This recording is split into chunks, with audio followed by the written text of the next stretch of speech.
Hello friends, आप देख सकते हैं एक हमारे स्क्रीन के सामने मिक्सर मशीन है। ये मिक्सर मशीन काम नहीं कर रही है, वर्क नहीं कर रही है, बिल्कुल ही डेड है। सबसे पहले हम इसके प्लग को सॉकेट में लगा करके दिखा देते हैं कि ये मिक्सर मशीन चल रही है या नहीं चल रही है। तो यहाँ पर देखिए, ये हमारा मेन सॉकेट है, इसमें हम लगा देते हैं इस प्लग को। जैसे हमने प्लग को लगाया और उसके बाद इस स्विच को ऑन किया तो यहाँ पर देख सकते हैं कोई भी मूवमेंट नहीं, मिक्सर मशीन ऑन ही नहीं हो रही है। तो अब इस मिक्सर मशीन को रिपेयर करना है कि इसमें प्रॉब्लम क्या है और इसको कैसे चलाया जाएगा। तो चलिए हम यहाँ पर वीडियो की शुरुआत करते हैं और आपको बताते हैं कि इस मिक्सर मशीन में क्या प्रॉब्लम है और इसको कैसे रिपेयर किया जाएगा। इसके प्रॉब्लम को समझने के लिए इस मिक्सर मशीन को ओपन करना पड़ेगा, खोलना पड़ेगा। तो इसको खोलने के लिए सबसे पहले आपको करना क्या है, इसके पीछे में स्क्रू होते हैं, इन सभी स्क्रूओं को पहले खोल लेना होता है। तो चलिए हम सारे स्क्रू को खोल लेते हैं और खोलने के बाद आपको दिखाते हैं आगे क्या करना है।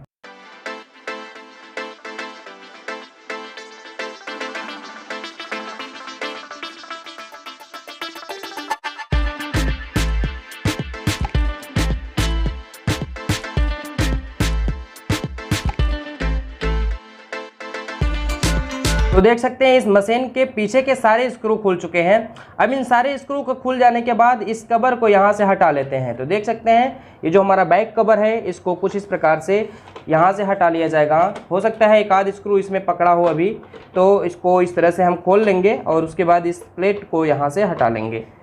तो देख सकते हैं क्लियर तरीके से कैसे खोलना है इस मिक्सर मशीन के कवर को। तो देखिए इस प्रकार से ये कवर खुल जाता है। यहाँ पर देखिए ये जो हमारा ओवरलोड है, इसमें तो कोई कनेक्शन ही नहीं हुआ है।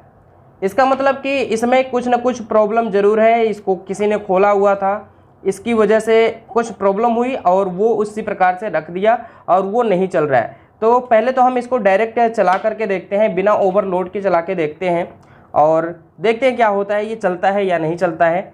तो बिना ओवरलोड के अगर आपको डायरेक्ट चलाना है तो कैसे चलाएँगे, तो यहाँ पर देखिएगा ध्यान से। ये जो हमारा मेन तार है, इसमें जो ब्लैक वाला तार है ये तो कनेक्ट हो चुका है हमारी इस रोटरी स्विच के बीच वाले पिन से, और बाकी के जो लो मीडियम और हाई वाले तार होते हैं इनको भी रोटरी स्विच में कनेक्ट ही कर दिया गया है। बाकी ये जो दोनों तार होते हैं ये ओवरलोड में दोनों पिनों पर लगते हैं, यानी कि जो हमारा ये ओवरलोड है इसके दोनों पिनों पर लगाए जाते हैं। तो दोनों पिनों पर लगाए जाते हैं तो सप्लाई एक पॉइंट से दूसरे पॉइंट पर पहुंचती है। ओवरलोड अगर सही होता है तो ये सप्लाई को दूसरे पॉइंट पर भेज देता है। तो हम क्या करते हैं, ओवरलोड को न लगा करके इन दोनों तारों को आपस में जोड़ देते हैं। तो जब इन दोनों तारों को आपस में जोड़ देंगे तो जो हमारा मिक्सर मशीन है वो चलना चाहिए। अगर इसका मोटर वगैरह सही है तो ये हमारा मिक्सर मशीन चलना चाहिए। तो देखते हैं इसको जोड़ करके। तो देखिए ये वाला तार हमको कहाँ जोड़ना है, यहाँ पे जोड़ लेना है। तो इस तरह से हम इस वायर को यहाँ पर जोड़ लिए। इनके जोड़ने के बाद अब हमको क्या करना है, मेन लीड को लगाना है और चला करके देखना है कि मिक्सर मशीन हमारी काम कर रही है या नहीं कर रही है। तो चलिए हम ऐसे ही इसको लगा लेते हैं। तो हमने इसको सप्लाई में लगा लिया। अब हम स्विच को यहाँ से घुमाते हैं नीचे से। देखिए स्विच को घुमाने पर हमारी मिक्सर मशीन वर्क कर रही है।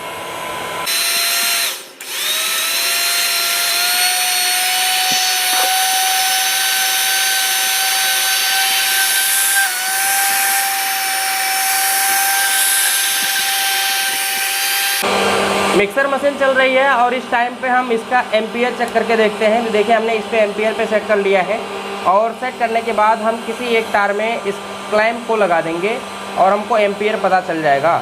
तो यहाँ पर आप देख सकते हैं 0.7 के आसपास में एम्पियर शो कर रहा है, 0.7 या फिर 0.8 के आसपास में एम्पियर शो कर रहा है। मतलब ये एम्पियर ठीक ले रहा है, इसमें कोई समस्या अब नहीं है। तो क्लियर तरीके से आपको दिख रहा होगा कि इसमें प्रॉब्लम क्या थी। ओवरलोड का कनेक्शन कोई हटा दिया था, इसी वजह से मिक्सर मशीन नहीं चल रही थी। हमारे पास ये मिक्सर मशीन बनने के लिए आई थी, तो हमने क्या किया, इसको ओवरलोड को हटा करके इन दोनों तारों को आपस में जोड़ा और आपस में जोड़ने के बाद ये मिक्सर मशीन चलने लगी। अब हमको करना क्या है, ये जो दोनों तार हैं इसको लगाना है हमारे ओवरलोड में। तो ओवरलोड में लगाने से पहले हमको ये चेक कर लेना है कि जो हमारा ओवरलोड है वो सही है या नहीं सही है। इसके लिए पहले हम इसको ऑफ करते हैं। तो मिक्सर मशीन को हमने यहाँ से ऑफ कर दिया। ऑफ करने के बाद ये जो हमारा मेन प्लग है इसको हमने निकाल दिया और निकाल देने के बाद सबसे पहले आपको इस ओवरलोड को चेक कर लेना है। इसको या फिर आप ओवरलोड भी कह सकते हैं या सर्किट ब्रेकर भी कह सकते हैं। तो यहाँ पर सर्किट ब्रेकर ही लिखा रहता है, तो सर्किट ब्रेकर बोलेंगे ज़्यादा बेटर रहेगा। तो यहाँ पर देखिए ये जो हमारा क्लैंप मीटर है इसको सेट करना है कंटिन्यूटी मोड पे। तो देख सकते हैं ये कंटिन्यूटी मोड पे आप सेट हो चुका है। यहाँ पर आपको सिंबल दिखाई दे रहा होगा, ये कंटिन्यूटी मोड का सिंबल है, तो इस पे सेट हो चुका है। और सेट करने के बाद आपको क्या करना है, इन दोनों प्रोबों से यहाँ पर जो हमारा सर्किट ब्रेकर है इसके दोनों पॉइंटों पर लगाना है। यहाँ पर बीप की आवाज़ आनी चाहिए, देखिए बिल्कुल आ रही है बीप की आवाज़। तो इसका मतलब कि ये जो हमारा ओवरलोड है ये बिल्कुल ठीक है। अब हमको व्यवस्था करना है उन दोनों तारों को यहाँ पर जोड़ने की। तो आप या तो थिम्बल लगा लीजिए या तो यहाँ पर आप सोल्डरिंग कर लीजिए। वैसे थिम्बल लगाएंगे तो ज़्यादा बेटर रहेगा, तो हम यहाँ पर थिम्बल लगा करके यहाँ पर कस लेंगे। तो चलिए हम थिम्बल लगा लेते हैं वायरों में। तो देख सकते हैं हमारे पास इस प्रकार के 2 थिम्बल होने चाहिए और इन्हीं थिम्बलों को इन दोनों वायरों में लगाना है। लगाने का तरीका क्या होता है हम आपको बता देते हैं। यहाँ से देखिए कटर से पहले इसको कट कर लेते हैं। कट कर लेने के बाद इस वायर को इस प्रकार से छील लेते हैं। देख सकते हैं कुछ इस प्रकार से छील लिया गया और इस वायर को भी छीला जाएगा। तो यहाँ पर आप देख सकते हैं इसमें तो ये स्लीव लगाया गया है, फिर भी इसको इस तरह से छील लिया जाएगा ताकि ये वो हमारा कोर दिखाई दे, इसके अंदर का जो वायर है वो दिखाई दे। तो यहाँ पर आप देख सकते हैं अब ये कोर दिखाई देने लगा है। अब आपको करना क्या है, ये जो थिम्बल है लगाना है। थिम्बल को लगाने का तरीका क्या होता है, तो यहाँ पर देखिए ये जो कोर है इसको इस तरह से बेंड कर दिया जाएगा और इस तरह से बेंड करने के बाद यहाँ पर जो स्लीव है इस स्लीव को यहाँ पर इस प्रकार से लगाया जाएगा। और इस प्रकार से लगाने के बाद अब आपको नोज प्लायर की ज़रूरत पड़ेगी। तो नोज प्लायर के द्वारा क्या करना है, आपको यहाँ पर इस पिन को कुछ इस प्रकार से पेंच करना है। तो देख सकते हैं इस प्रकार से पिचकाया जाएगा और इधर वाला भी इसी प्रकार से पिचकाया जाएगा। इस प्रकार से जो हमारा इसका वायर था वो वायर तो यहाँ पर एडजस्ट हो गया है। अब बाकी जो स्लीव है स्लीव को भी थोड़ा सा और मजबूती प्रदान करने के लिए ये जो बाहर वाला पिन है इसको भी इस प्रकार से कुछ दबा देना है। तो देख सकते हैं कुछ इस प्रकार से थिम्बल हमारा आसानी से लग पाता है। इस थिम्बल के लग जाने के बाद हम दूसरे वाले वायर में भी थिम्बल को लगा लेते हैं। तो चलिए हम दूसरे वाले वायर में भी थिम्बल को लगा लेते हैं। थिम्बल में वायर लगाने का तरीका कुछ ऐसा ही होता है। यहाँ पर आप देख सकते हैं इस वायर को भी इस तरह से बेंड कर दिया गया। बेंड करने के बाद इसको यहाँ तक लेके आना है और यहाँ तक लेके आने के बाद आपको नोज प्लायर की सहायता से सबसे पहले अंदर वाले पॉइंट्स को बेंड करना है, मुड़ाना है। तो यहाँ पर आप देख सकते हैं अंदर वाले पॉइंट को हम इस प्रकार से बेंड करेंगे। देखिए इस प्रकार से हम बेंड कर देंगे अंदर वाले पॉइंट्स को। अंदर वाले पॉइंट्स को बेंड कर देने के बाद अब आपको क्या करना है, ये जो बाहर वाला पॉइंट है ये वायरों के जो पीवीसी होते हैं उसको कसने के लिए होता है। तो यहाँ पर देख सकते हैं कुछ इस प्रकार से जो हमारा थिम्बल होता है वो लग जाता है। अब इस थिम्बल के लग जाने के बाद सिंपल आपको कुछ नहीं करना है, बस ये जो हमारा ओवरलोड है इस ओवरलोड के दोनों ही पॉइंटों पर कस देना है। इसका काम होता है जब मोटर हमारा ज़्यादा एम्पियर लेकर के चलेगा तो उस कंडीशन में ये सप्लाई को बंद कर देगा। तो देख सकते हैं कि इस प्रकार से इसका कनेक्शन किया जाएगा।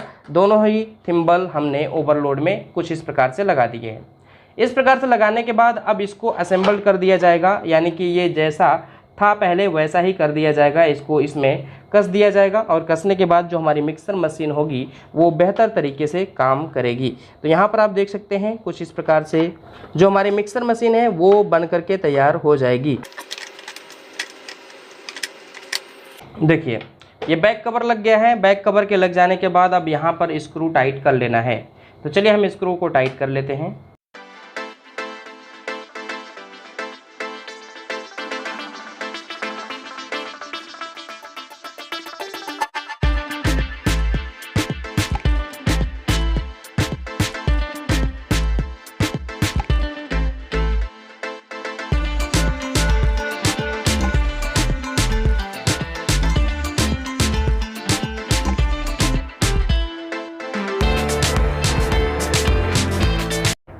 तो देख सकते हैं ये हमारा मिक्सर मशीन अब पूरी तरह से पैक हो चुका है। अब इसको क्या करना है, एक बार चला करके आपको चेक करवा के दिखा देना है कि ये हमारा मिक्सर मशीन सही ढंग से काम कर रहा है या नहीं कर रहा है। तो चलिए हम एक बार इसको चला करके आपको दिखा देते हैं। तो इसका जो मेन लीड है इस मेन लीड को हम इस सॉकेट में लगा लेते हैं और सॉकेट में लगाने के बाद हम इसको घुमा करके दिखाते हैं। यहाँ पर देखिए इसकी स्विच है, इस स्विच को इस तरह से हम मूव कराते हैं, घुमाते हैं। देखिए मिक्सर मशीन बिल्कुल स्मूथ और बढ़िया तरीके से काम कर रही है। तो देख सकते हैं इसकी स्पीड को बढ़ाते हैं, स्पीड को भी बढ़ाने में कोई समस्या नहीं है। ये मिक्सर मशीन हमारा ठीक प्रकार से काम कर रहा है, अच्छे ढंग से ये काम कर रहा है। तो कुछ इस प्रकार से इसमें यही प्रॉब्लम थी, इसका ओवरलोड का कनेक्शन जो था वो नहीं था, इस वजह से ये मिक्सर मशीन हमारी काम नहीं कर रही थी। ओवरलोड के लगाने के बाद ये जो हमारी मिक्सर मशीन है ये बिल्कुल काम करने लगी।